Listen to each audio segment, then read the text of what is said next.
¿Cómo le explico a mi abuelo que regresó la sinrazón? ¿Cómo le cuento que han vuelto las águilas a los balcones?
¿Cómo le explico a mi abuelo que regresó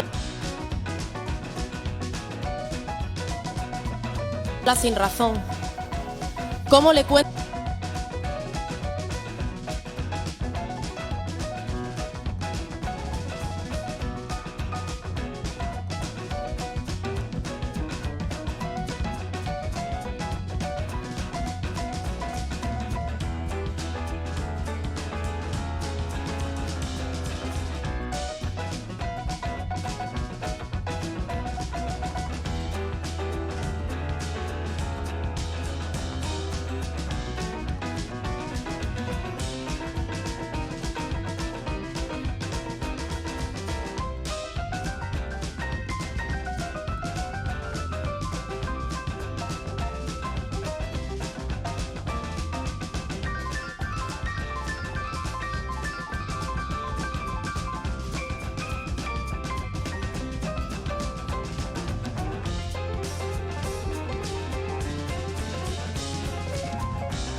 Muy buenas amigas y amigos, estáis en Radio Las Minas, las voces de los barrios.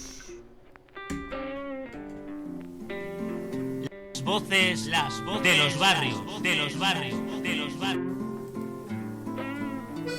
Un programa hecho por y para las vecinas de Aldea Moret.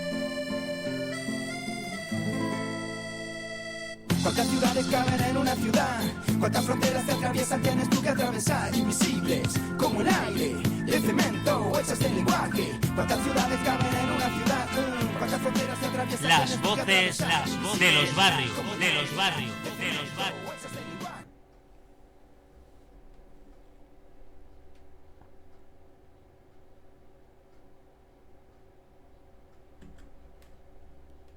Muy buenas amigas y amigos, estáis en Radio Las Minas, las voces de los barrios. Os recordamos que estamos en aldeamoret.com, donde podréis ver todas nuestras actividades, y en las redes con hashtag y @aldeamoret. También tenemos 4 canales en Discord. Y comenzamos con un vídeo para hacer un poco de memoria. ¿Cómo le explico a mi abuelo que regresó la sinrazón? ¿Cómo le cuento que han vuelto las águilas a los balcones?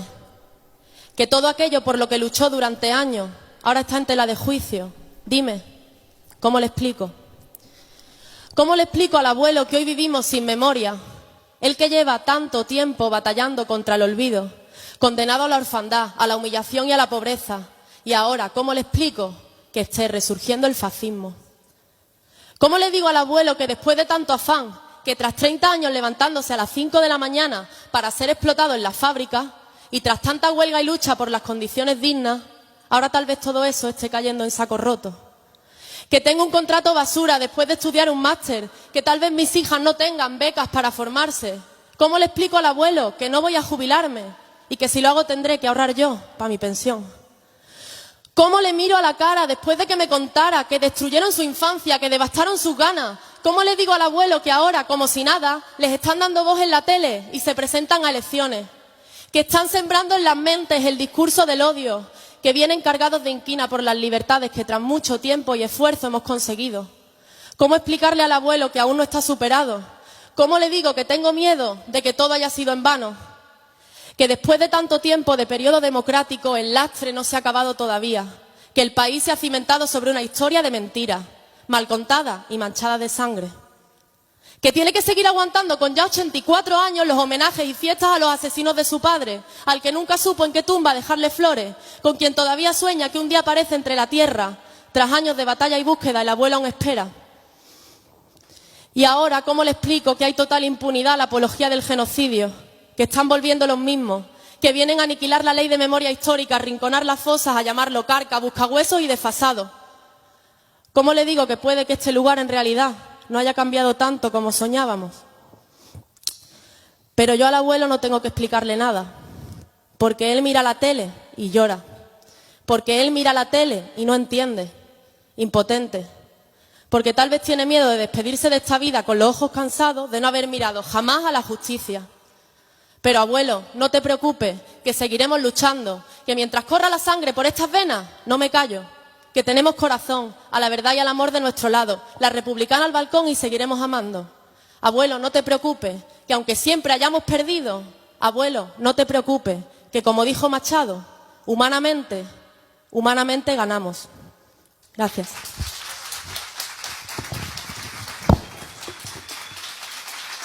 Y mientras tanto seguimos con nuestros muertos en las cunetas. Spanish Revolution.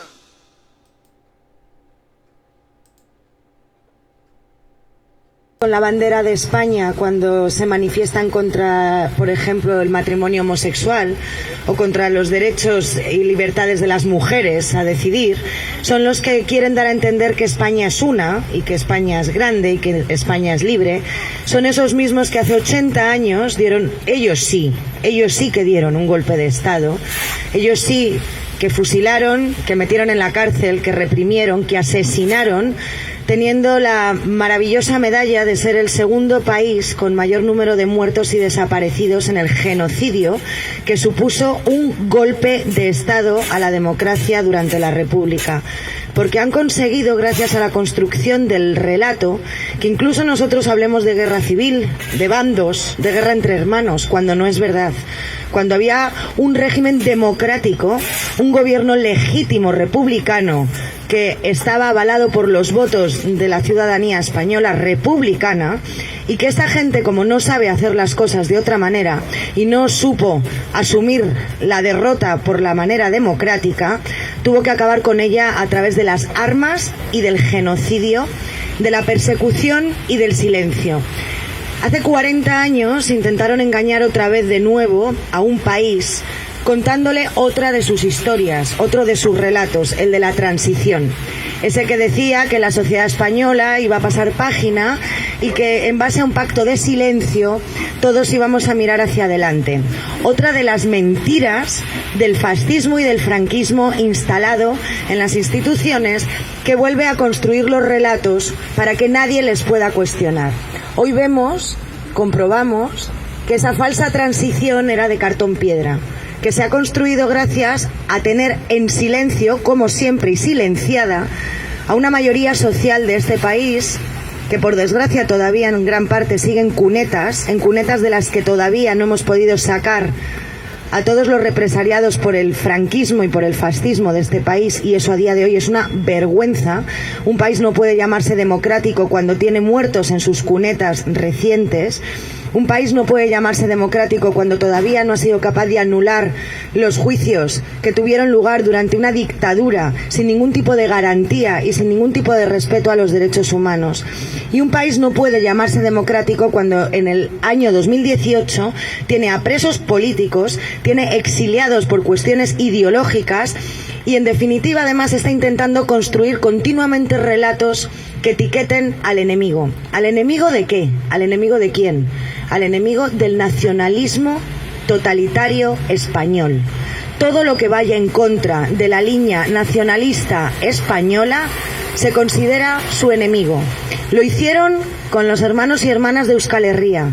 Construyeron el Plan CEN, un plan de gobierno en 1982, que es una receta que todos aquí deberíamos tener muy presente, a pesar de que sigue considerándose un documento que en parte es secreto de Estado, pero creo que es muy interesante que todos y todas miremos qué era lo que decían ahí, qué recomendaciones le daban a los miembros de las fuerzas y cuerpos de seguridad del Estado para construir un relato, el relato de todo es ETA. Todo lo que tenga que ver con el independentismo, y sobre todo si es independentismo anticapitalista, es enemigo del régimen del franquismo. Y en ese sentido han sido muchísimas las víctimas del Estado. Entre otras, y de una manera muy reciente, hemos podido ver que el caso Bateragune no tuvo ni un juicio justo ni una justicia imparcial, y ha tenido que decirlo Estrasburgo después de que distintos líderes independentistas de la izquierda nacionalista vasca hayan tenido que pasar 6 años en prisión. Si la justicia llega tarde, no es justicia, y esos 6 años a esas personas no se los va a devolver nadie, como nadie le va a devolver el ojo a Roger Español.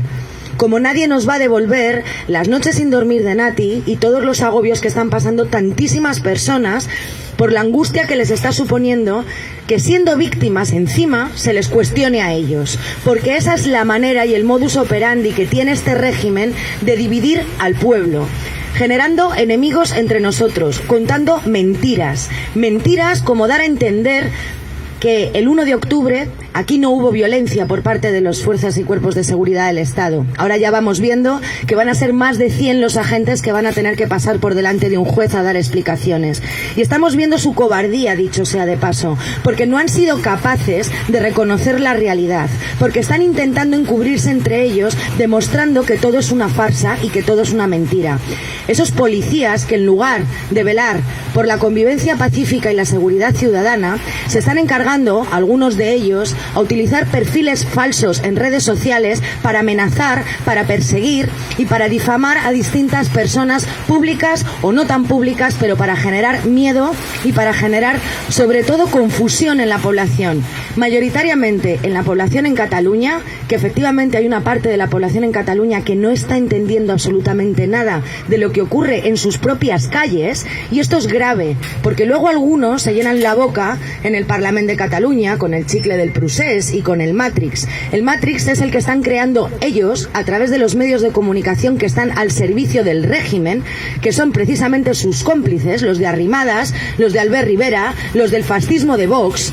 Todos esos tienen bien montado el tinglado para confundir a la gente que no hace más que consumir esos medios que no son de comunicación, que no son de información, que son meramente correas de transmisión de propaganda, y que en España tienen a la mayoría de la población absolutamente confundida en base a crear un relato de odio entre los pueblos, porque es la única herramienta que tiene este régimen de intentar salirse con la suya, la que ha utilizado siempre, dividirnos a nosotros para seguir ellos chupando del bote. Llevan más de 40 años los que nos gobiernan trincando del dinero público 90.000 millones de euros al año, que entre otras cosas, y dicho por ellos mismos, se han estado gastando en bolquetes de putas y en coca.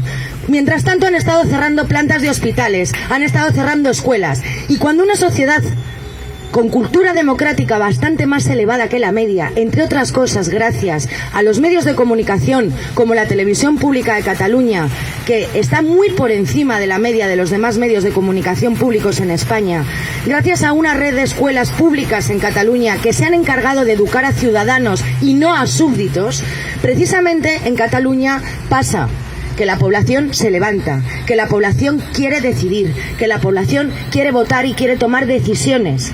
¿Y qué es lo que dice el Estado español? El Estado español responde con porras, responde con multas, responde con prisión y responde con mentiras.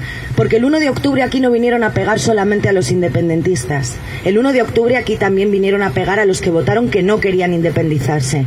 Por lo tanto, la imagen del 1 de octubre lo que deja en evidencia es que al Estado español lo que le asusta, lo que le preocupa y lo que le aterroriza es sencillamente la democracia. Ni siquiera todavía podemos llegar a hablar y a llegar a explicar de lo que va el mensaje de la independencia.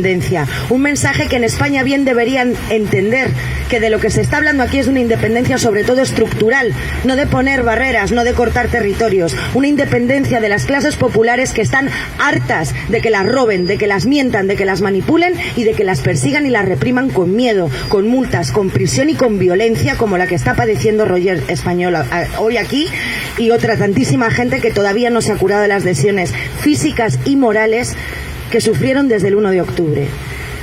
Pero a pesar de toda esta denuncia, creo que el 1 de octubre surgió algo que es imparable, que es el momento en el que un pueblo se reconoce como tal. Cada día estaréis teniendo muchísimos más apoyos de todos aquellos que sin ser catalanes, sin haber nacido aquí, nos une algo muchísimo más grande, que es la fraternidad y la solidaridad de los pueblos. Y la democracia, por supuesto. Hay quien piensa que de alguna manera algunos lo que queremos es una República Federal Española. Pues sí, a España lo mejor que le puede pasar es una República Federal Española, pero eso no ha de ser nunca incompatible con vuestro derecho a decidir vuestro propio futuro y vuestra manera de organizaros. Solamente quiero decir para terminar que habéis de saber que en España contáis con muchísimas personas que estamos siendo también perseguidas, silenciadas, que estamos dispuestos a dar la batalla mano a mano junto a vosotros para exigir dos cosas: república y derecho a decidir de todos los pueblos de España. Salud, república y sobre todo justicia para nuestras víctimas.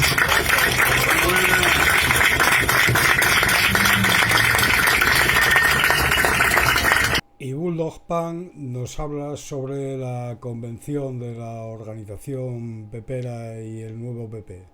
Y lo mejor de todo, ¿cómo es posible que una persona de clase obrera pueda votar a estos delincuentes?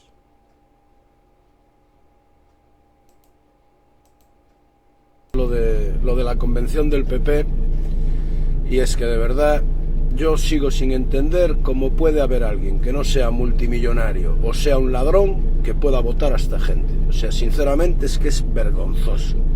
O sea, El nuevo PP consiste en Mariano Rajoy, Alejo Vidal Quadras, uno de los fundadores de Vox, el señor Girauta, o sea, un señor que creo que le falta el partido Pacma y los animalistas por recorrer, o sea, un señor con unas convicciones muy firmes. O sea, esto es el nuevo PP. Ya para rematarla, ayer el señor Pablo Casado trae a un delincuente internacional, como es el señor Sarkozy, condenado por corrupción en su país a 3 años de cárcel. Lo trae aquí a darnos lecciones a los españoles. ¿De qué? ¿De qué nos tiene que dar lecciones el señor Sarkozy? ¿De robar? ¿Es de lo que nos tiene que dar lecciones? Para eso ya os tenemos a vosotros, hombre. Si ya sois expertos, ya nos habéis robado todo lo que os ha dado la gana. Vamos a ver, o sea, un señor que ha dicho públicamente que va a bajar el salario mínimo. Es que es alucinante. Un tío que ha dicho públicamente que que no se pueden subir las pensiones, que el sistema es insostenible y que hay que trabajar más años. O sea, otro igual que el señor Escrivá. Y de verdad, tú que eres obrero, vas a votar a esta gentuza. Hostia, es que es alucinante, o sea, me parece alucinante. O sea, un partido que las 2 veces que ha gobernado se les ha echado por ladrones y por mentirosos, y vuelven otra vez con la misma gente y a lo mismo de antes. Yo, sinceramente, o nos están echando algo en el agua, o no entiendo qué coño está pasando en este país. Porque es vergonzoso, pero vergonzoso. El Defensor del Pueblo desatiende a las familias desaparecidas del franquismo. La Asociación para la Recuperación de la Memoria Histórica ha presentado en la oficina del Defensor del Pueblo una queja por su falta de atención a las víctimas del franquismo, a las que afirma ha marginado en el desempeño de sus funciones, mirando para otro lado cuando fue la primera institución española que recibió quejas.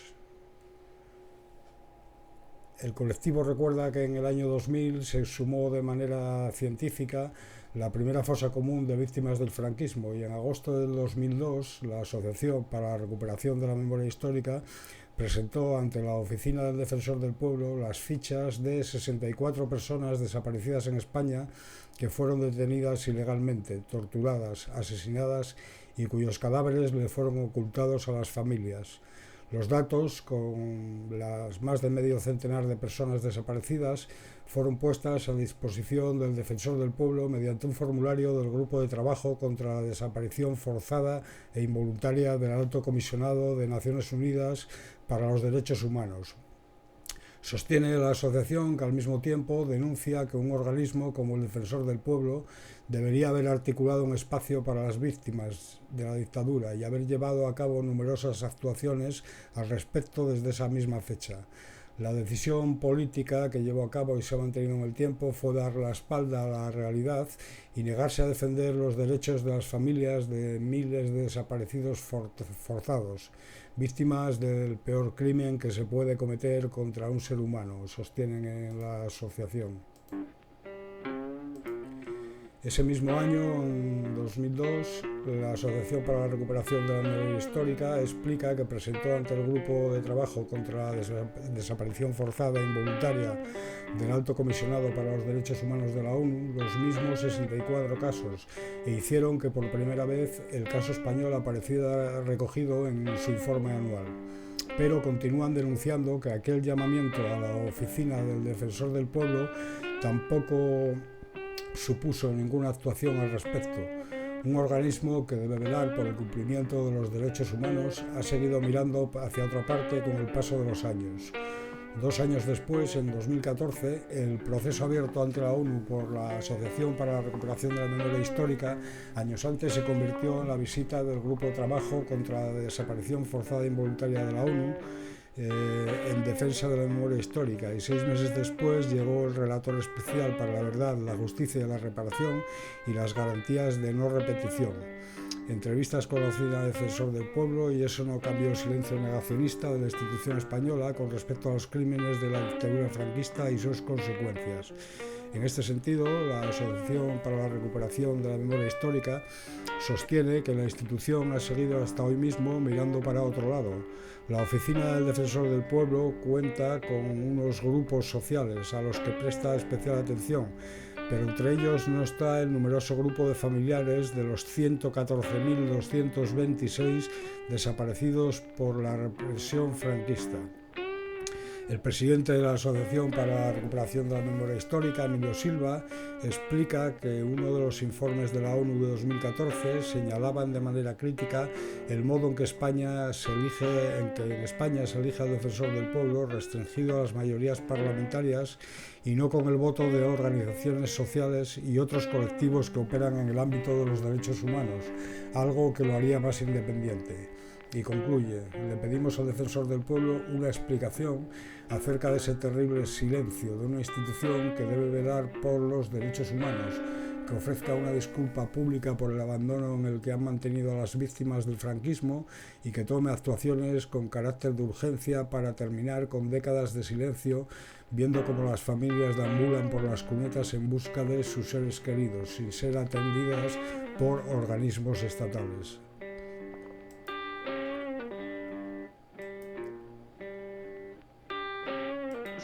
Y a todas, gracias por prestar vuestra atención a uno más de los muchos problemas que se están abordando en estas jornadas. Y tengo que ir despacito porque me tienen que traducir y no quiero poner en un aprieto a la compañera que está conmigo, ¿no? Así es que se me pasa el micrófono a ella y así vamos. Sé que es un poco más pesado, pero así vamos a ir hablando. Bonsoir à tous, merci beaucoup de donner votre attention à un problème comme tant d'autres qui sont en train de se dérouler actuellement. Donc nous allons vous parler sur la question en Espagne, de la mémoire historique et des disparitions forcées en Espagne. Et comme mon collègue vient de dire, on va faire peut-être d'une façon un peu plus longue parce qu'il faut que je traduise, donc on va s'échanger les micros de temps en temps, c'est peut-être un peu plus lourd, mais... La democracia en España dio la espalda, la transición democrática en España dio la espalda a quienes construyeron la primera democracia de nuestro país durante la Segunda República Española, y los criminales que atentaron contra esa democracia, algunos todavía viven, no han sido juzgados nunca. Hay países aquí representados que han tenido sus procesos de justicia. En España no ha habido un solo criminal franquista juzgado jamás. Y bueno, esa es una realidad difícil de dar a conocer porque hay un silencio en nuestro país y fuera de nuestro país para que estas cuestiones no se sepan.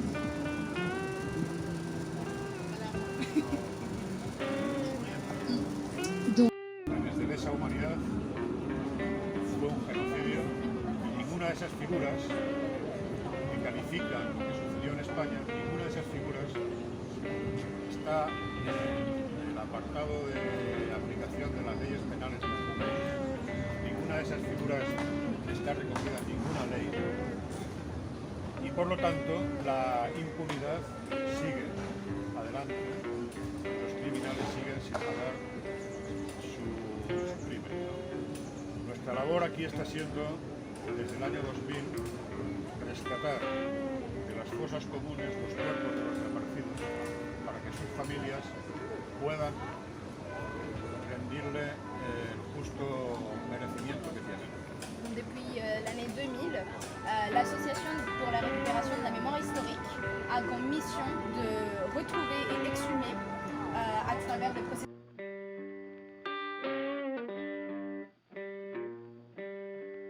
Los días 3 y 4 de septiembre se ha conmemorado la jornada dedicada a las desapariciones forzosas que, como es sabido, corresponden al 30 de agosto en París.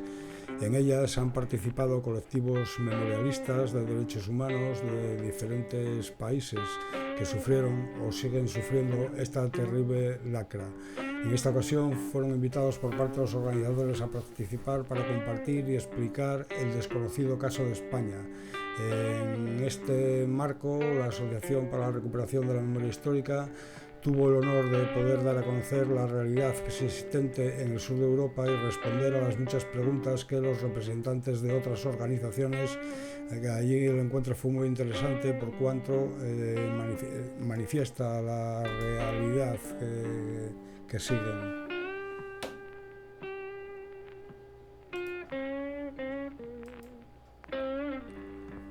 España tiene la necesidad moral de sacar a sus muertos de las fosas comunes y las cunetas. May Borrat desvela en el libro El último cuento de Abuelos y Cunetas la investigación que llevó a cabo para hallar los restos de su abuelo Sebastián Blanco. A Sebastián Blanco lo mataron poco después de la Guerra Civil.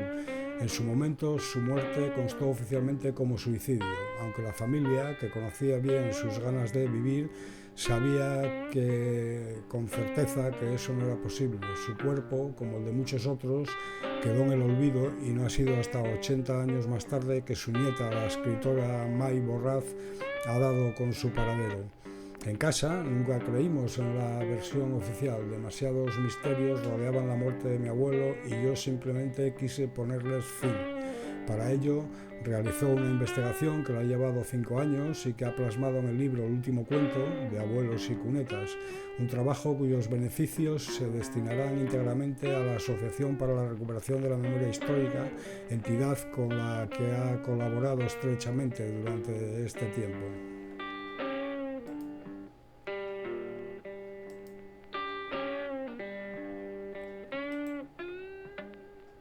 Comienzan los trabajos de preparación del proyecto de localización y delimitación de los lugares de enterramiento de las víctimas de la represión franquista.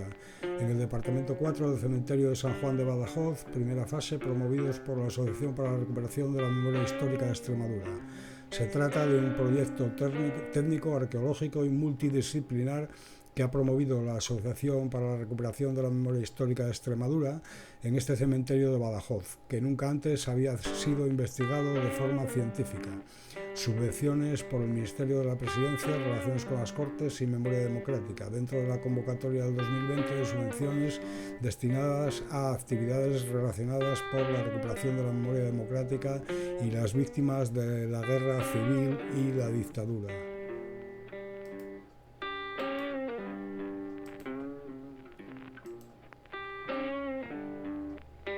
Ahora vamos a escuchar El origen del mundo de Eduardo Galeano. Pero papá, si Dios no existe, ¿quién hizo el mundo? Y la cruz y la espada reinaban sobre las ruinas de la República.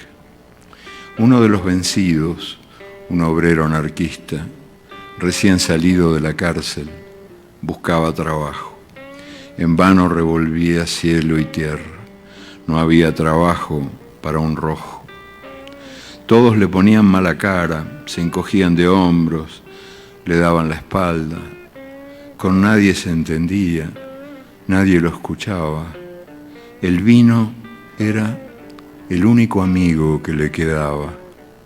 Por las noches, ante los platos vacíos, soportaba sin decir nada los reproches de su esposa beata, mujer de misa diaria, mientras el hijo, un niño pequeño, le recitaba el catecismo. Mucho tiempo después, Josep Verdura, el hijo de aquel obrero maldito, me contó esta historia. Me lo contó en Barcelona, cuando yo llegué al exilio, me lo contó. Él era un niño desesperado que quería salvar a su padre de la condenación eterna. Pero el muy ateo, el muy tosudo, no entendía razones. Pero papá, le preguntó Josep, llorando, pero papá, si Dios no existe, ¿quién hizo el mundo? Y el obrero, cabizbajo, casi en secreto, dijo, tonto, Tonto, al mundo lo hicimos nosotros, los albañiles. Gracias. Y aquí vemos a mi paisano Gerardo Iglesias, todo un referente comunista y de Comisiones Obreras e Izquierda Unida. A mí, la primera vez que me detuvieron, me sacaron de la cama a las 3 de la mañana, en la aldea donde yo vivía. Me trajeron a Oviedo, al cuartel de la Policía Nacional, y me encontré con que había cientos de detenidos porque habían hecho una redada. De ahí me pasaron a manos de la Brigada Político-Social, frente al Hotel Reconquista. Allí estaba Pascual Honrado de la Fuente, cuyo nombre era una ironía. Formaba parte del grupo de Claudio Ramos, jefe de la brigada. Era uno de los torturadores más terribles. Estaba especializado en tumbarle al suelo dándote puñetazos en el hígado. Te daban patadas, hostias de toda clase, sufrías todo tipo de ensañamientos, aparte de humillaciones. El sistema que seguían era darte una buena paliza, bajarte al calabozo y sin que te hubiera dado tiempo a enfriar te subían nuevamente. Era una técnica para situarte contra las cuerdas. Yo era un niño, la primera vez que me detuvieron, tenía 16 o 17 años y con esa edad me dieron muchas palizas. Fueron 4 días en comisaría recibiendo. Así relataba Gerardo Iglesias las torturas recibidas por Pascual Honrado de la Fuente en los años 60 y 70, contra quien presentó una querella por delitos de lesa humanidad. Hoy el Tribunal Constitucional ha fallado en su contra. Según su parecer, no hay nada que merezca la pena investigar. El fundador de Izquierda Unida se encuentra a sus 76 años, gravemente enfermo a raíz de un accidente laboral ocurrido cuando abandonó la política y decidió volver a la mina. Era su última batalla, pero luchaba contra un imposible, la posibilidad de justicia en un país abiertamente franquista. Por otra parte, tenemos una buena noticia. Rodolfo Martín Villa y 4 policías del franquismo, objeto de una querella por la muerte de un joven en 1976. FEACUA, la coordinadora contra los crímenes de la dictadura franquista, presenta una querella criminal contra 3 miembros de la Policía Armada, un capitán y el exministro Martín Villa por el fallecimiento.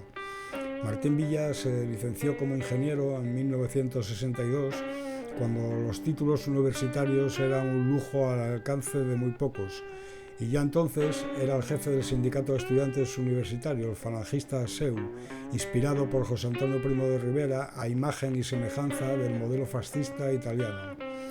Llegó a vicepresidente del gobierno ya en democracia, procurador en Cortes primero y diputado en varias legislaturas. Después, y como suele corresponder con los políticos de su linaje, ha presidido grandes empresas tras décadas en la política, como Endesa, de 1997 al 2002, y Sogecable, de 2004 al 2010, además de haber sido, entre una y otra, cuestionado por la catástrofe del Prestige en 2003, nombrado por José María Aznar. La delegación del Gobierno impone en Madrid una sanción de 600 euros a los 2 organizadores de la marcha neonazi en Madrid. La delegación también ha encomiado expediente sancionador de 800 euros a 6 de los participantes en la marcha por un delito contra la Ley de Seguridad Ciudadana. Al fascismo le sale gratis esparcir el odio y la homofobia, gracias al superdemocrático PSOE.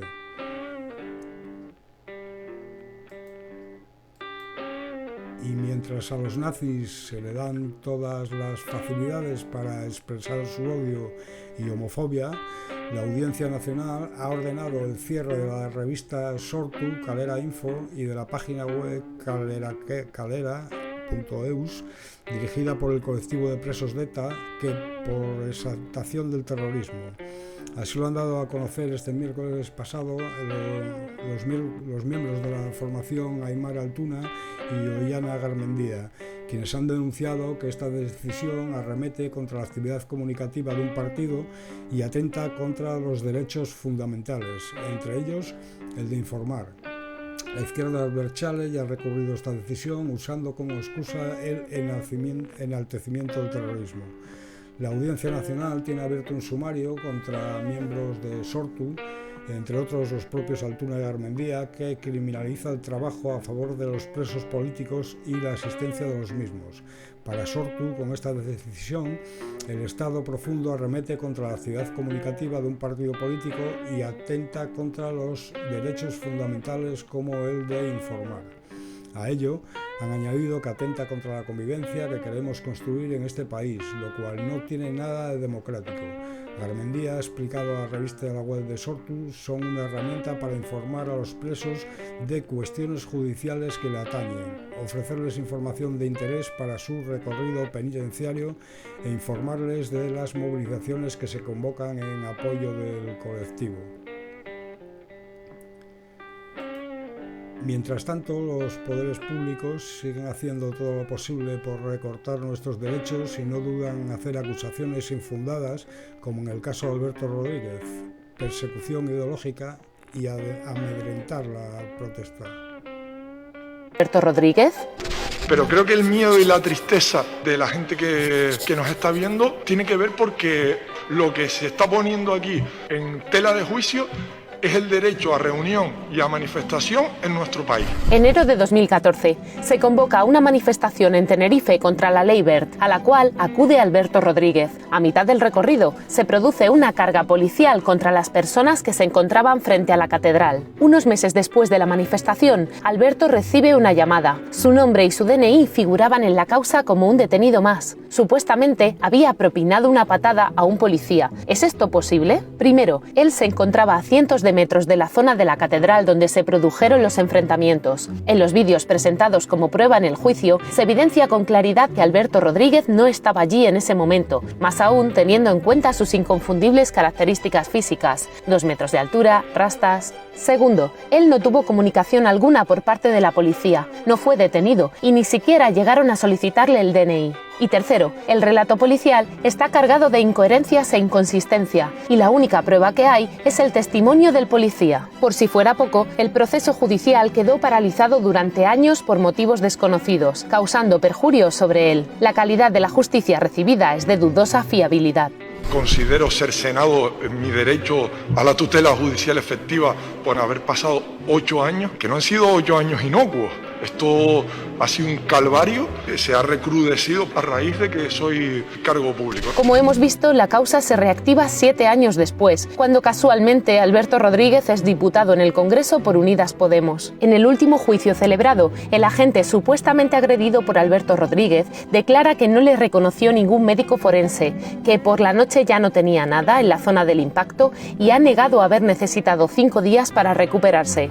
Nunca pudo ser ratificada por nadie esta versión. Porque ha quedado evidenciado que no hay ninguna prueba objetiva que la mera declaración de un policía.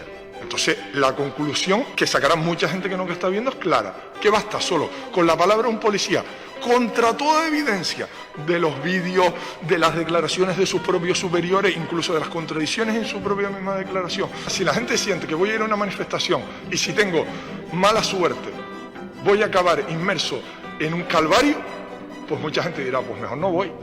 Volver a reiterar en mi inocencia y en que aquí está muchas más cosas en juego que el destino o la eventual condena o no de Alberto Rodríguez, sino desde mi punto de vista está en juego el derecho a reunión y el derecho a manifestación en nuestro país. Entonces, ¿cuál es la verdadera historia sobre el caso de Alberto Rodríguez? Tanto por parte de la abogada, de los colectivos y de las personas que allí estuvieron, se trata de persecución ideológica y de un intento de criminalizar la protesta intentando amedrentar a la población. Además, que el juicio se realice ahora cuando es diputado por Unidas Podemos también sirve a sus adversarios políticos para deslegitimar su trabajo. Lo que no ganaron en las urnas lo quieren ganar con la guerra judicial. Y mientras tanto, Francis Franco pega a un guardia civil y el Supremo archiva el caso. Alberto Rodríguez, juzgado 8 años después por manifestarse y sin pruebas. Justicia del coño la Bernardistán.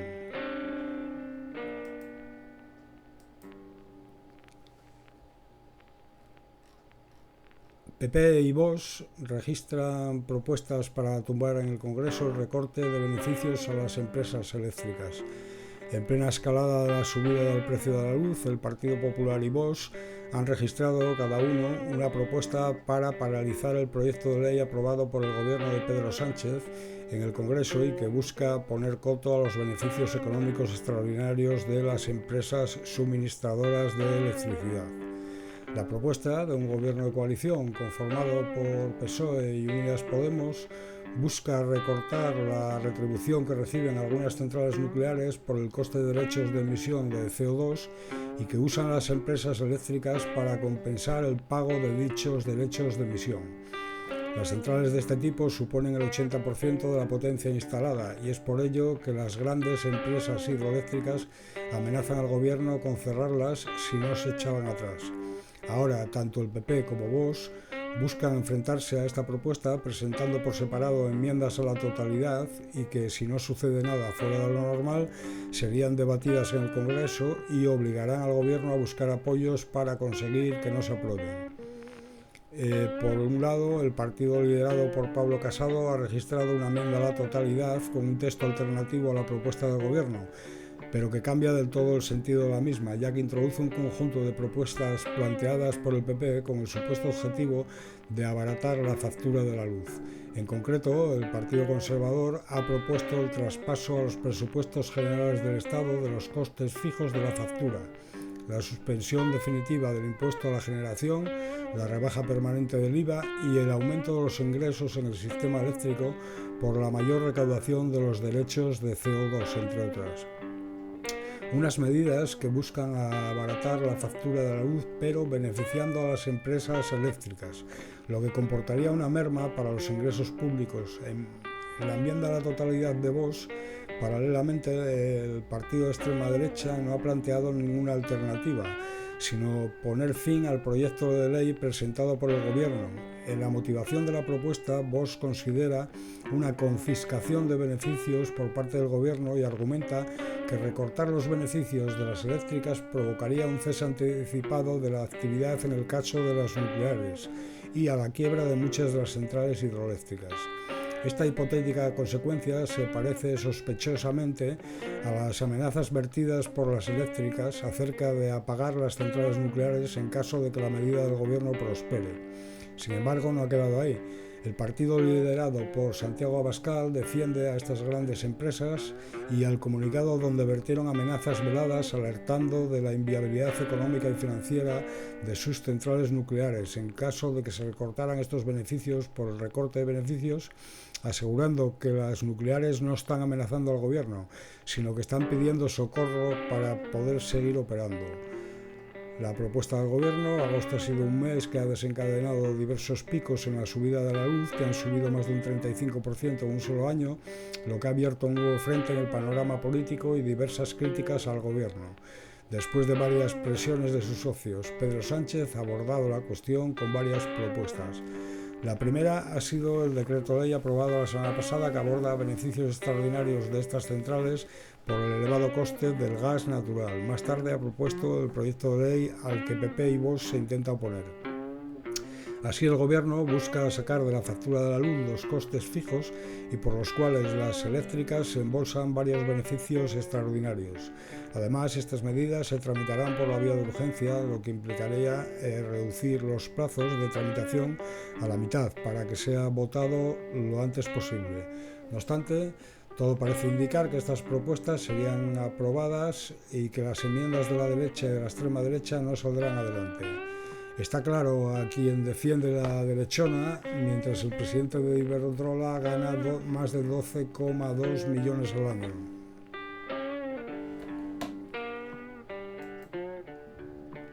Bendita hemeroteca, decía Felipe González. Compañeros socialistas, nunca os fiéis de los políticos que terminen en los consejos de administración de las empresas.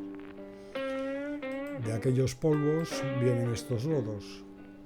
Escuchamos al camarada Julián Guita hace 30 años. Julián Guita no daba puntas sin hilo y acertó en todas sus predicciones. Y así tenemos lo que tenemos.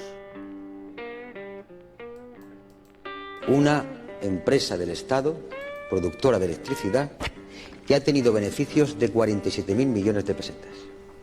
El otro día privatizaron Aldeasa, que es la empresa que tiene estas tiendas de los aeropuertos exentas de impuestos, que tuvo beneficios de 3.847 millones de pesetas, me he acordado.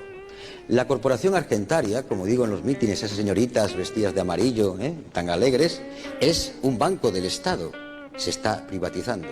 Y en la cola aparecen Repsol, Transmediterránea, Tabacalera, Telefónica.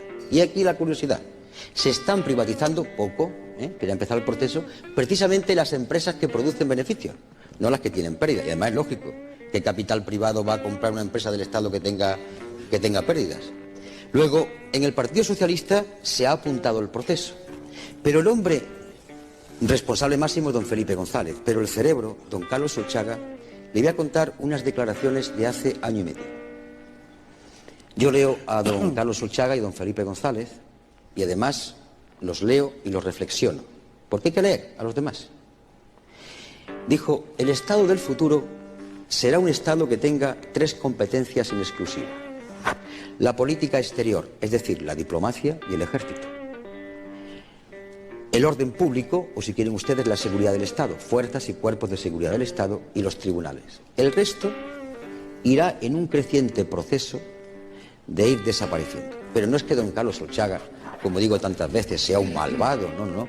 Es que él tiene una concepción que cree que a través de la competitividad, que el Estado vaya desapareciendo en este sentido, vamos a llegar a un nivel de empleo.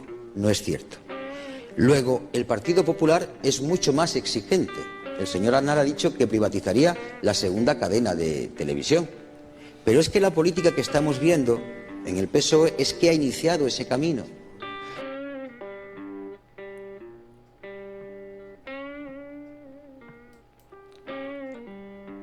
El sindicato 25 de marzo denuncia impagos e irregularidades en los parques solares de Extremadura.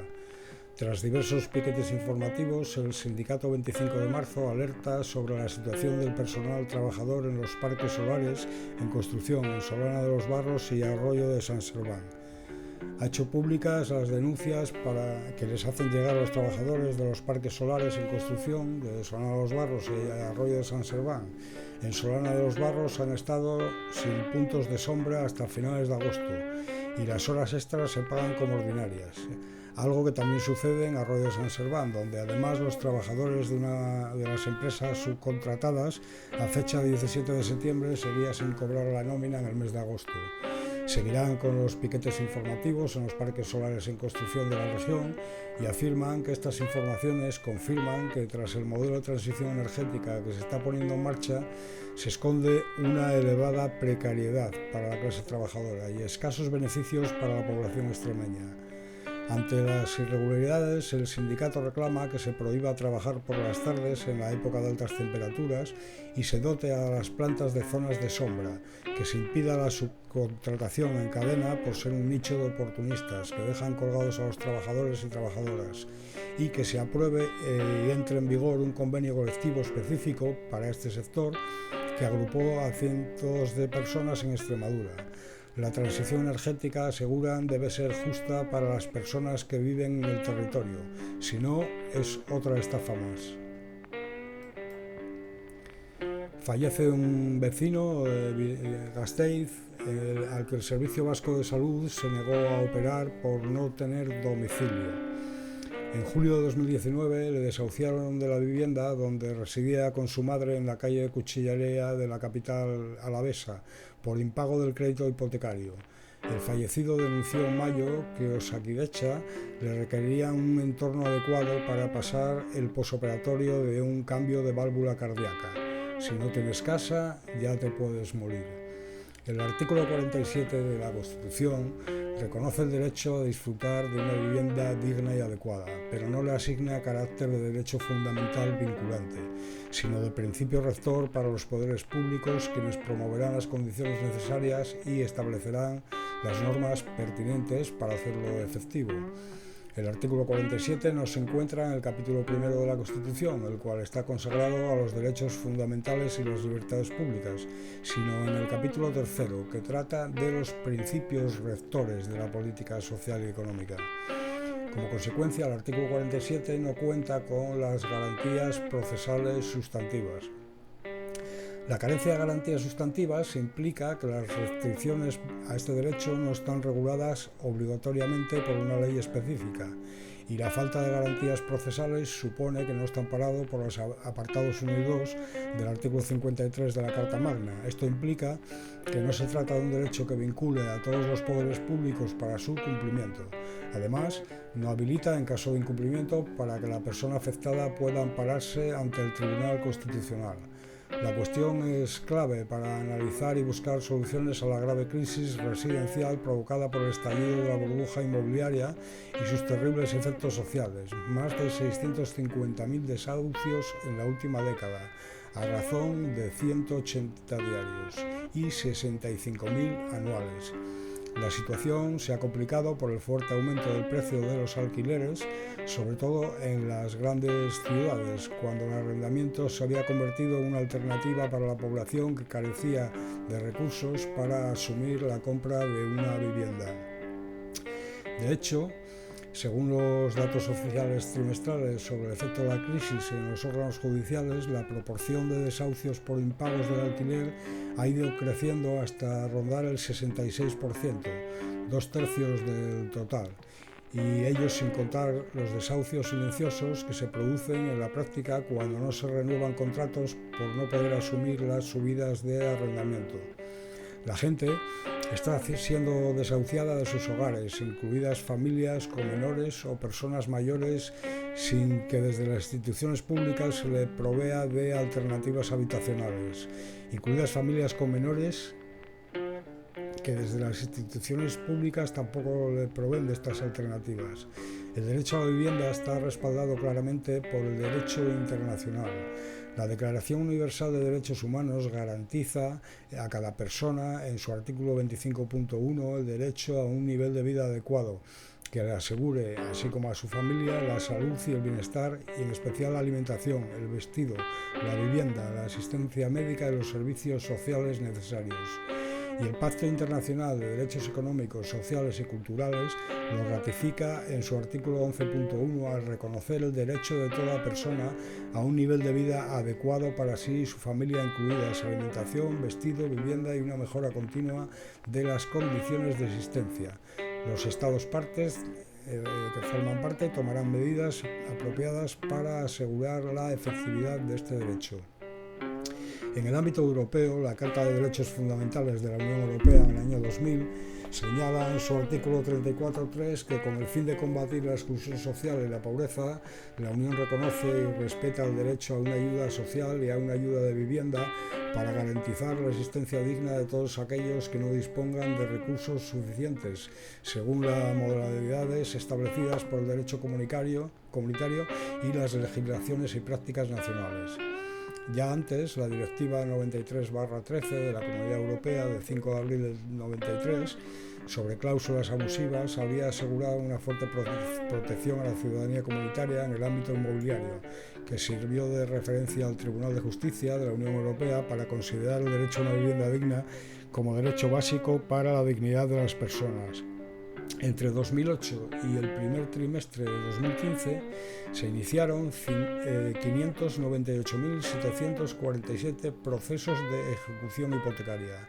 Entre el 2008 y el primer trimestre de 2015, las autoridades tienen la obligación de utilizar el máximo de recursos disponibles para garantizar el acceso al derecho a la vivienda, especialmente de las personas más vulnerables. La Carta Europea, revisada en una actualización de la Carta Social de 1961, inspirada en la Declaración Universal de los Derechos Humanos, estipula el derecho a la vivienda en su artículo 31. Para asegurar el ejercicio efectivo del derecho a la vivienda, los Estados partes se comprometen a adoptar las siguientes medidas: promover el acceso a la vivienda en estándares adecuados, prevenir y reducir la situación de personas sin hogar con el objetivo de su eliminación gradual, hacer accesible el precio de la vivienda a quienes no disponen de recursos adecuados. Sin embargo, no otorga a ninguna institución la competencia para supervisar el respeto a ese derecho, ni da garantías procesales. Lo que sí se ha incorporado desde 1998 es un procedimiento de quejas colectivas para los estados que lo han aceptado. Pero en 2014 una sentencia del Tribunal de Justicia de la Unión Europea abrió la puerta a lo que podría ser un derecho a la vivienda digna en todo el grupo. En ella se declaraba: el derecho de la Unión, el derecho a la vivienda, es un derecho fundamental garantizado por el artículo 7 de la Carta, que el Tribunal remitente debe tomar en consideración al aplicar la Directiva 93/13. Esta sentencia podría sentar las bases para el derecho a la vivienda exigible ante los tribunales. En definitiva, actualmente no existe un derecho fundamental a la vivienda en España, pero existen indicios que permiten vislumbrar su existencia en el futuro. La Declaración Universal de los Derechos Humanos de 1948 reconoce el derecho a la vivienda adecuada como parte del derecho a un nivel de vida adecuado, una medida que más tarde sería amparada en 1966 por el Pacto Internacional de Derechos Económicos, Sociales y Culturales. Desde entonces, varios tratados internacionales han reconocido el derecho a una vivienda adecuada o algunos de sus elementos, como la protección del hogar y la privacidad. Y en el documento El derecho a una vivienda adecuada, la ONU especifica que el derecho a una vivienda adecuada incumbe a todos los estados, puesto que todos ellos han ratificado por lo menos un tratado internacional relativo a la vivienda adecuada y se han comprometido a proteger el derecho a una vivienda adecuada mediante declaraciones y planes de acción internacionales o documentos emanados de conferencias internacionales. Pese a esto, ONU Habitat reconoce que en el mundo hay alrededor de 1.000 millones de personas que no cuentan con una vivienda adecuada. España no cumple. Como recuerda la plataforma de afectados por la hipoteca, ha sido condenada varias veces por ignorar esta legislación en los desahucios por impago de hipoteca. De hecho, el Tribunal de Justicia de la Unión Europea enmendó la plana en 2016 al Tribunal Supremo Español, cuando éste, tras determinar la nulidad de las cláusulas suelo por su insuficiente transparencia, limitó la obligación bancaria de devolver las cuotas hipotecarias indebidamente pagadas solo a las abonadas a partir de la fecha de su sentencia, 1916/2013, de 9 de mayo. El Tribunal Europeo se apoyó en la Directiva de 1993 para recalcar que tal implicación temporal supone una protección incompleta a las personas jurídicas y es por tanto contraria al derecho de la Unión Europea. Para que la protección fuera completa, la justicia debería haber restablecido la situación como si la cláusula abusiva no hubiera existido. Además, en julio de 2017, un dictamen del Comité de Derechos Económicos y Sociales y Culturales de Naciones Unidas condenó a España por vulnerar el derecho a una vivienda adecuada de una familia con 2 hijos menores de edad que fue desahuciada de su piso alquilado sin que las autoridades le garantizaran una vivienda alternativa. Ante sus dificultades económicas, la familia había solicitado infructuosamente una vivienda social en 13 ocasiones. La ONU recordó que los estados deben prestar especial atención cuando los desalojos afecten a mujeres, niños, mayores, personas con discapacidad y otros individuos o grupos vulnerables. Una decena de ONGs que denunciaron la respuesta absolutamente insuficiente de las autoridades españolas y le condena varias recomendaciones de ese comité de la ONU para cumplir sus obligaciones internacionales sobre derecho a la vivienda y prevenir similares violaciones del mismo. Por su parte, el defensor del pueblo abrió una investigación por el incumplimiento del gobierno de las sugerencias de la ONU en materia de vivienda social y desahucios. Las autoridades públicas de España han de cumplir sus obligaciones internacionales en materia de derecho a una vivienda adecuada. Amnistía Internacional hace las siguientes recomendaciones al Gobierno de España. El Estado español debe paralizar todos los desalojos hipotecarios hasta que no se adopten garantías de protección de los derechos humanos.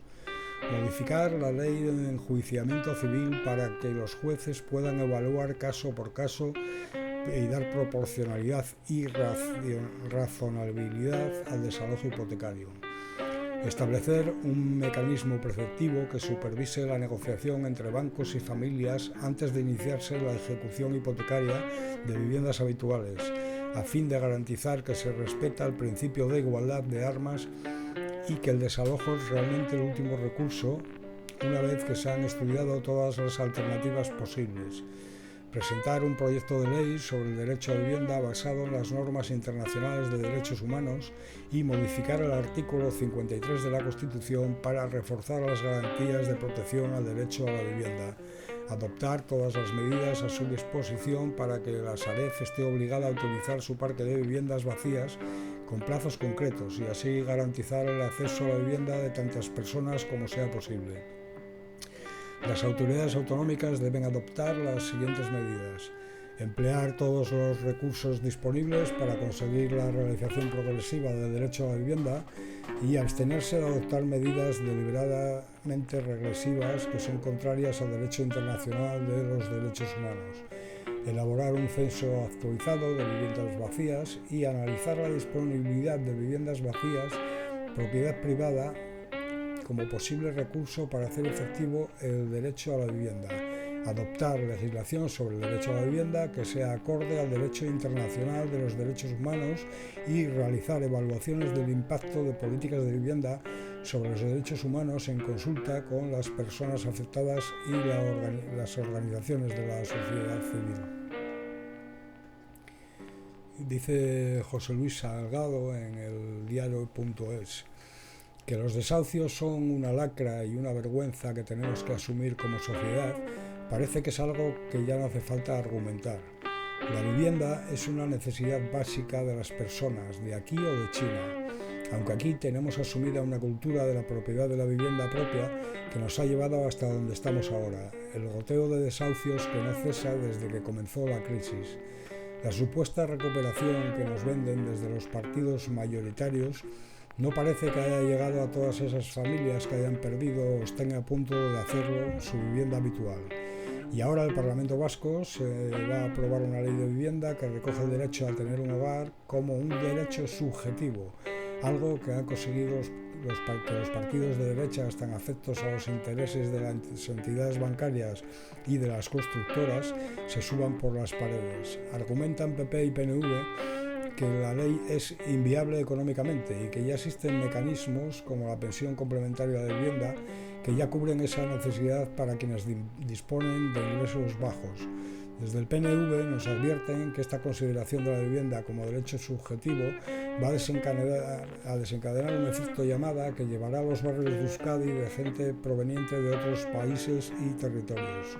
Es la apelación al miedo tan querida de la derecha, el mismo argumento que utilizan quienes hacen campaña activa contra la renta de garantía de ingresos desde el Partido Popular Alavés. Volvemos a recuperar palabras de Julia Guetta.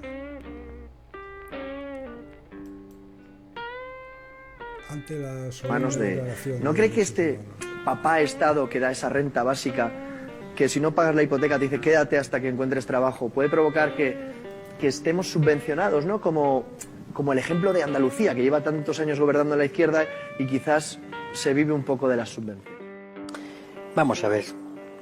Primeramente yo hago un discurso, pero mi mejor discurso es el ejemplo. O sea que yo predico desde el ejemplo cómo vivo y todo el mundo sabe de qué vivo. En cuanto a lo de papá Estado, vamos a ver. Seguramente nadie me negará que la solemne Declaración de Derechos Humanos es un monumento. Pues ahí dice que en el caso de paro toda persona tiene derecho a un subsidio. Luego, si estamos con la solemne Declaración de Derechos Humanos, hay que aceptar que todo tiene derecho por ser humano. ¿No hablamos de la dignidad intrínseca del ser humano? Pues eso significa, para que el ser humano sea digno, tiene que comer todos los días, si no ese discurso es bazofia. Pero hay más. La Constitución española habla de una serie de derechos de los españoles, por tanto, el que la gente se le dé cuando no tienen es un derecho al cual tienen, y perdone la repetición, tienen derecho por ser seres humanos. Usted afirma, para salir de esta crisis, aquello de no pagar las deudas ilegítimas, aquello de la auditoría de la deuda que hicieron en Ecuador. Si hacemos eso, ¿no cree que se nos va a respetar poco en el extranjero? ¿Y no cree que podemos convertirnos en un país que se lleva a la autarquía, como en el franquismo, ¿no? Porque si no pagamos las deudas... ¿Pero usted se cree que a este país lo respetan ahora? ¿Usted quién le ha dicho que este país es respetado ni respetable? Mire usted, cuando un país cambia la Constitución por la amenaza de una gobernante como la Merkel, ese país ya no tiene dignidad, ni sus gobernantes la conocen. Decir que pagar la deuda a los bancos es primero que los gastos de los españoles se llama traición, y ese es su nombre. Lo que pasa es que estamos tan acostumbrados a ceder y a humillarnos que otra humillación nos da igual. Aquí es donde yo quiero ver a los patriotas, los que se emocionan ante un desfile, los que veneran la bandera, sin embargo se callan cuando su país se está vendiendo al extranjero. No los oigo protestar nunca. Tanto que hablaban de desfiles, cuando se entregó el Sáhara, vi a tantos militares callar, ninguno habló. Vamos a hablar de patriotismo, pero de patriotismo sobre hechos concretos. Bueno, del Sáhara hasta Felipe González dijo aquello de sí. hasta la última gota de nuestra sangre. Sí, pero quien lo entregó fue el rey Juan Carlos, de modo que no lo olvidemos, porque Franco estaba como estaba. Entonces, lo que quiero decir es que salirse del euro o no pagar la deuda significa un acto de justicia. Vamos a ver. 37.000 millones de euros el gobierno se los ha dado a la banca. Para empezar, han salido de los españoles y eso es deuda. ¿Por qué los españoles tenemos que pagar eso a la banca? Pero según los últimos cálculos que he leído, son 100.000 millones que el pueblo español le ha regalado. Y eso es deuda que hay que pagar. ¿En razón de qué? Eso es deuda ilegítima. De eso, ¿por qué no se habla? Entonces, ¿por qué? ¿Porque la banca tiene bula? No, tiene el poder. Ese es el problema. Que el gobierno es el dominguillo, es el criado, es el lacayo del poder económico. Ese es el problema. Así que no pagar significa lo siguiente. Si no pagásemos, los bancos alemanes se lo pensarían. Y esto es el discurso que el político tiene que decir. Y decírselo claro a su pueblo. Porque en política hay que decir la verdad. Y decirle al pueblo cómo están las cosas. Pues dígame la verdad. ¿Qué es lo que pasa? Que esas fuerzas políticas que dan unos discursos tan bonitos, luego suben al poder y no hacen prácticamente nada que les ha llevado al poder. Pero hablo de Felipe González, hablo de Zapatero y hablo de Rajoy, Pero mire ¿Estamos usted, todos enfadados? Sí, están ustedes enfadados, pero cuando todo el mundo está enfadado, pero cuando yo veo la intención de voto, veo que lo siguen votando. Y en este caso ya tengo que decirle algo. Pues pueblo mío, tú también eres culpable. Aquellos que votáis, a los que ya han hecho lo que han hecho, porque después, ¿cómo puede ser que haya sitios en que la gente vuelve una vez y otra a votar a ladrones? Entonces, no le echen la culpa a los ladrones, sino a ustedes que los votan una y otra vez. ¿Pero qué tiene el poder? ¿Son esas fuerzas económicas las que ¿Qué les poder? obligan? ¿Qué tiene el poder cuando digo el llegar al gobierno? Un momento, ¿Qué hace que cambien el esos gobierno partidos? no es el poder. No, lo demuestran cuando suben los políticos y les dicen tú no mandas, ¿no? No, el poder es el poder económico. Ajá. Cuidado. El poder son las eléctricas, Emilio Botín, Francisco González, Endesa, Ensidesa. Esos son los poderes. La banca. El gobierno es el manijero. ¿Sabe usted lo que es un manijero? No. Es el capataz de los cortijos andaluces. El que trata con el personal, pero por encima está el señorito. Y esto es así, y la prueba está cuando el presidente Zapatero, de acuerdo con Rajoy, cambian una constitución, pero no porque se lo ha dicho el pueblo, sino porque lo ha dicho en un gobernante extranjero. Y recibe una carta amenazante y se pliega. ¿Esos son gobernantes? Eso se llaman dominguillos.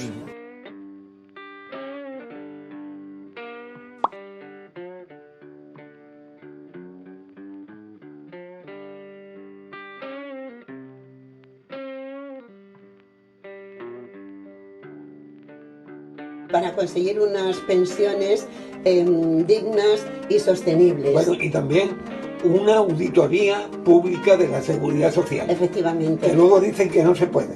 Yo creo que sí se puede, sí. ¿Y qué día es? Es el día 16 de octubre. ¿Dónde? Juan, no te pongas tan inquisidor. ¿Dónde? En Madrid. Todos a Madrid el día 16. Pero los que estén en Madrid... Que se queden en Madrid. Que cojan el metro, lo que sea. Y el sitio jóvenes no se sabe aún. También. ¿Dónde es? Jóvenes también. No te digo. Es desde Cibeles a la Puerta del Sol. Eso es que no lo hemos... Es seguro, Cibeles, sí, Puerta del Sol. Seguro. Que no se vaya nadie a Recoletos.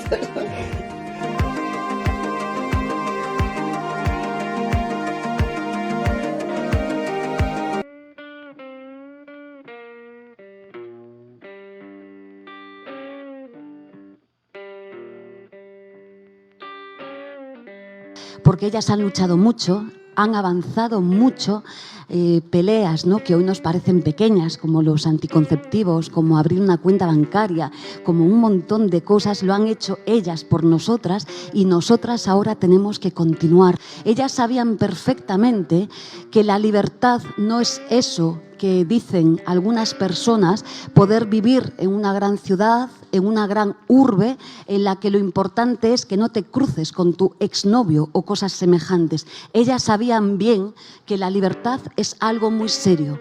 La libertad es que una mujer trabajadora pueda mirarle a los ojos a su empresario y le diga que quiere ganar el mismo salario que el hombre que desempeña el mismo puesto a su lado. La libertad es que las mujeres tengamos carreras profesionales y podamos dedicarnos a nuestro tiempo, a nuestro ocio, y que los hombres o las compañeras que tengamos al lado también se puedan corresponsabilizar del cuidado de nuestras hijas, de nuestros hijos o de nuestros padres y de nuestras madres. Eso es la libertad. La libertad es que una chica joven pueda decidir estudiar si lo quiere y que no le falten rentas porque no puede pagarse una formación en la universidad. La libertad es que esas mujeres precarizadas puedan acceder a una vivienda digna. La libertad, en definitiva, es el feminismo. Palabras de nuestra ministra Yolanda Díaz, feminismo y libertad. Y volvemos con el camarada Julio Anguita. Discutir el tema del reparto del trabajo. Ahora bien, esta medida no puede contemplarse aislada de otras políticas. Voy a explicarlo. Usted acertadamente me ha planteado, habrá que reducir el sueldo. Nosotros planteamos 1/8 y no de manera lineal. Pero es que partimos de una filosofía interesante. El sueldo que percibe un trabajador no es solamente el sobre. Hay un sueldo indirecto que es la educación, la salud, el transporte público, la cultura. En la medida que esas sean de calidad y por tanto la sociedad se las dé a un trabajador, estoy dándole un salario indirecto que permite discutir la merma del otro. Pero hay más. En la medida en que yo puedo conseguir que en una familia trabaje en vez de 1 o 2, la renta familiar, aun con la merma de 1/8, aumenta porque son 2 personas las que están trabajando. Pero el propio empresario tendría un problema si no hubiese otras medidas. Puede decir un empresario, hombre, ¿cómo voy a pagar yo doble seguridad social? ¿De acuerdo? Estudiamos la medida de que en la medida en que el Estado tenga que pagar menos subsidio de desempleo, podemos negociar sistemas de seguridad social y de ayuda al empresario para que vaya equiparando. El trabajador, pongamos Madrid, por la experiencia al lado de la sede en que yo trabajo, es un lugar donde hay muchas fábricas y comen en los bares de al lado. La jornada única de 6 horas permitiría no tener el gasto de la comida, temas de transporte público, etcétera, etcétera. Y algo muy importante, que estamos ya en el siglo XXI, tiempo libre, señores, tiempo libre. Esto es básico. Esta medida está ligada a otra cosa. Planteamos en nuestro plan industrial una cuestión que tiene un nombre horrible, que es la ley de la obsolescencia programada, una tremenda palabra o expresión que significa la fabricación de bienes robustos. ¿Cuánto dura ahí un televisor? Y un frigorífico, y una turmis, y una plancha. Si fabricamos con la obsolescencia programada productos robustos, el dinero que una familia dedica a reponer lo que se va rompiendo decae, porque los bienes son más robustos. Todo eso está contemplado, como ve usted, no es una medida aislada, sino concatenándose e independientemente de que al aplicarla tuviésemos en el debate que corregir ciertos aspectos. Pero hemos tenido el valor de desarrollarla técnicamente. La diferencia entre utopía y quimera, porque a veces se confunden ambos términos, es la siguiente. La quimera es lo irrealizable, lo imposible. Por ejemplo, mañana vamos a tener alas. Eso es quimérico. La utopía significa anticiparse al futuro con lucidez e inteligencia y valor, que es lo que ha hecho Izquierda Unida. Porque usted en su argumentación me dice, usted ha jugado con ventaja, pero después me dice, hasta a los propios trabajadores no les gusta eso. Luego está usted reconociendo valor y jugarse votos. Luego no jugamos con ventaja, jugamos con dignidad y con honradez. Porque decirles, señores, como yo digo yo en los mítines, explicando programa. Esto es muy importante cuando tengo allí delante la gente, no le digo vamos a trabajar por vosotros para que tengáis, sino que me arriesgo a decir lo que proponemos, porque no hay otra salida.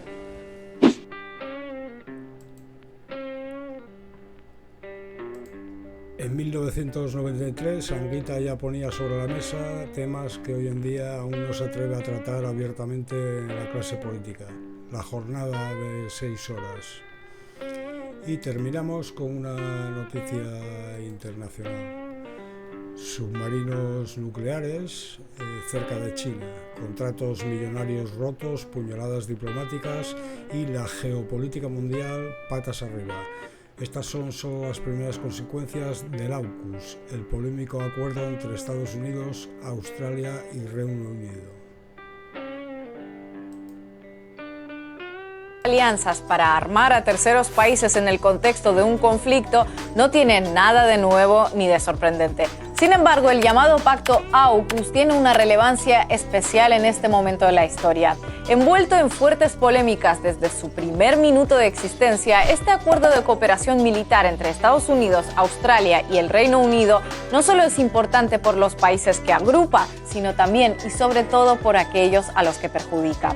En este video explicamos qué es la llamada crisis de los submarinos y por qué es tan importante, por qué el malestar de Europa al respecto es tan profundo y por qué el acuerdo AUKUS impulsa un cambio a gran escala en la actual estructura geopolítica mundial. Ahí les va.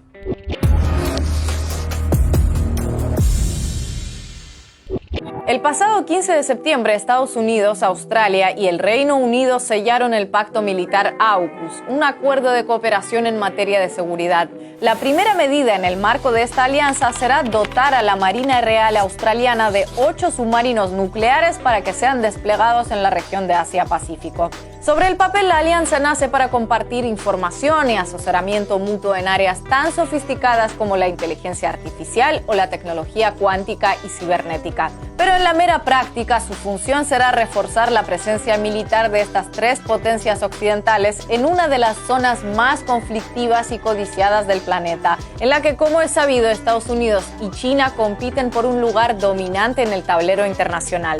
El anuncio del acuerdo trilateral sorprendió al mundo entero y generó un terremoto político por diversos motivos. Además de China, varios países asiáticos como Corea del Norte, Malasia e Indonesia han expresado su rechazo a lo que consideran una maniobra provocadora y peligrosa en una región que mantiene un equilibrio de tensiones tan delicado como potencialmente explosivo.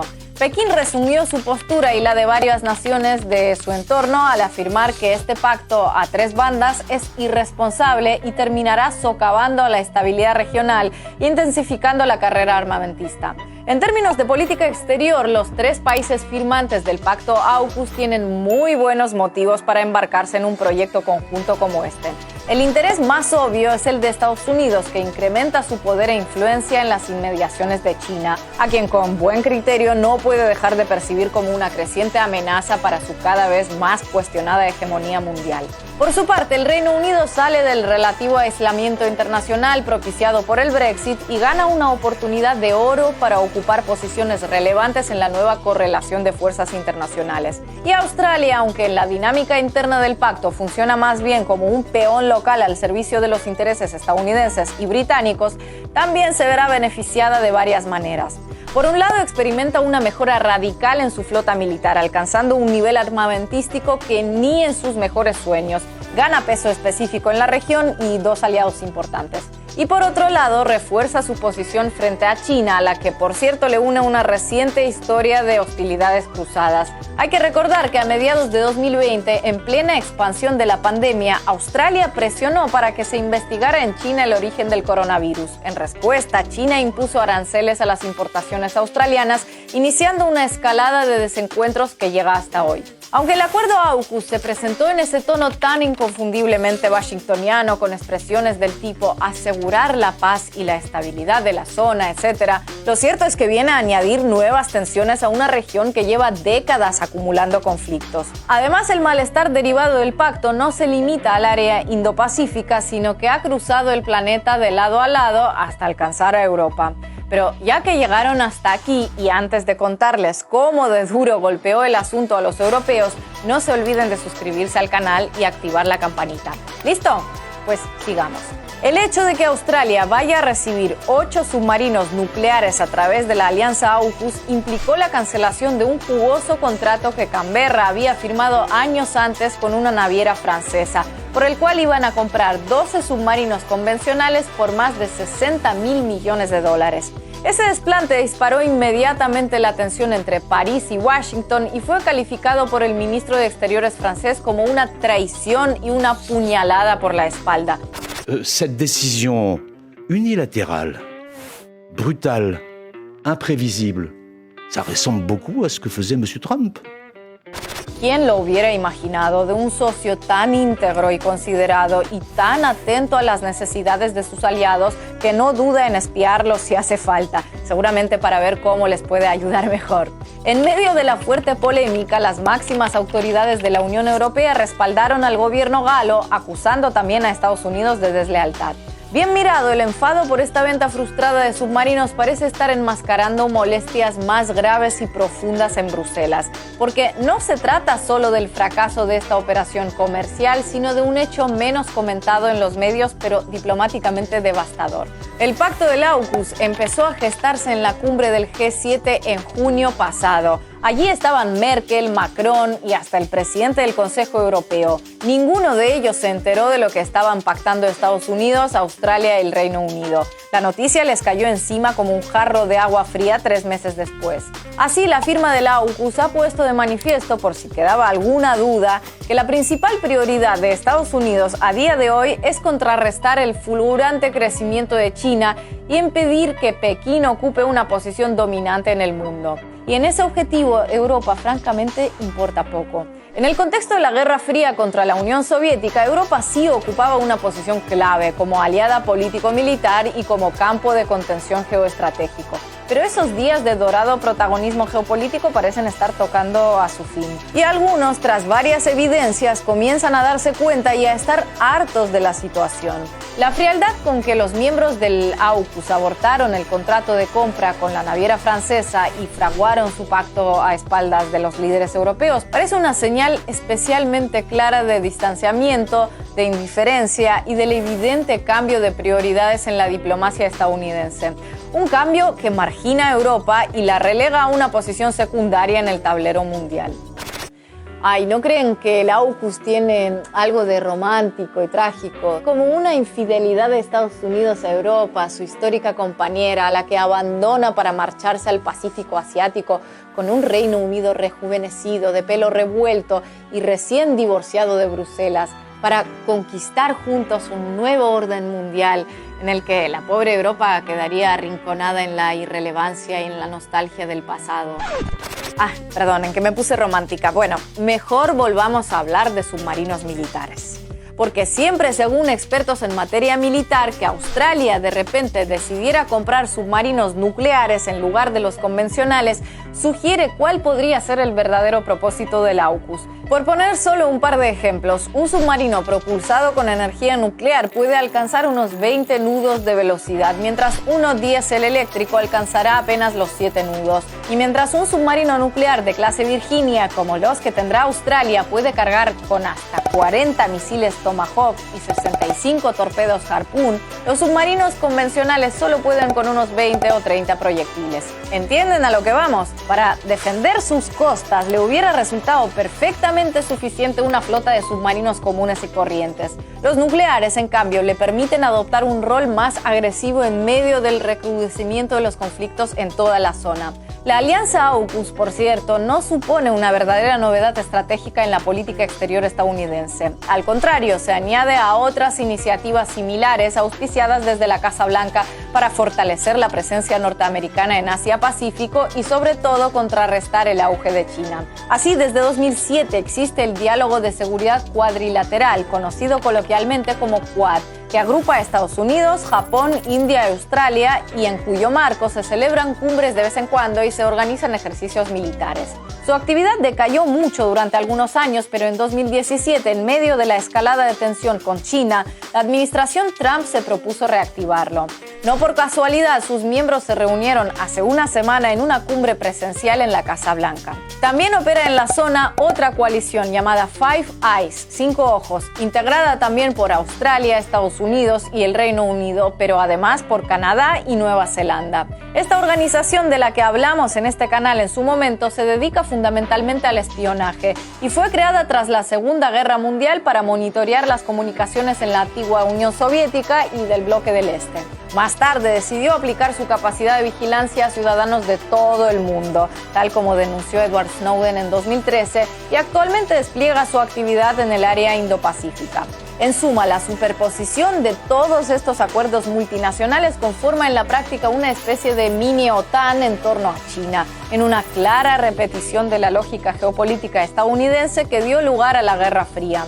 De hecho, en las últimas semanas, la alusión a los periodos más oscuros y tensos de la historia del siglo pasado ha sido recurrente. Mientras Pekín instaba precisamente a los países firmantes del AUKUS a dejar atrás su mentalidad de la Guerra Fría, el ministro australiano de Defensa Peter Dutton comparaba a China con la Alemania nazi que emergía en los años 30.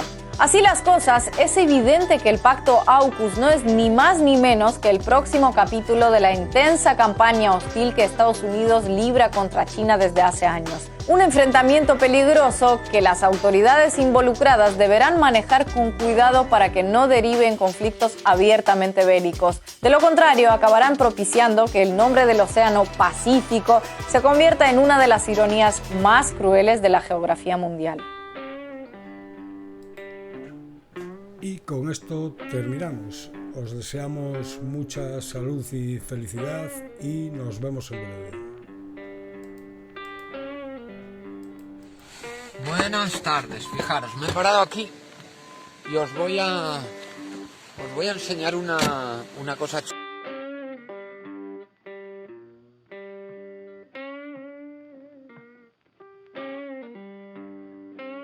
Wimbo ni kila mtu batiko okay.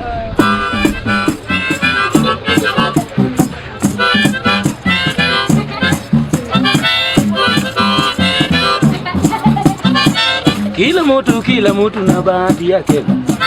Kila mtu na bahati yake. Mwenyezi Mungu kuwa kweli ndio peana. Mwenyezi Mungu kuwa kweli ndio peana.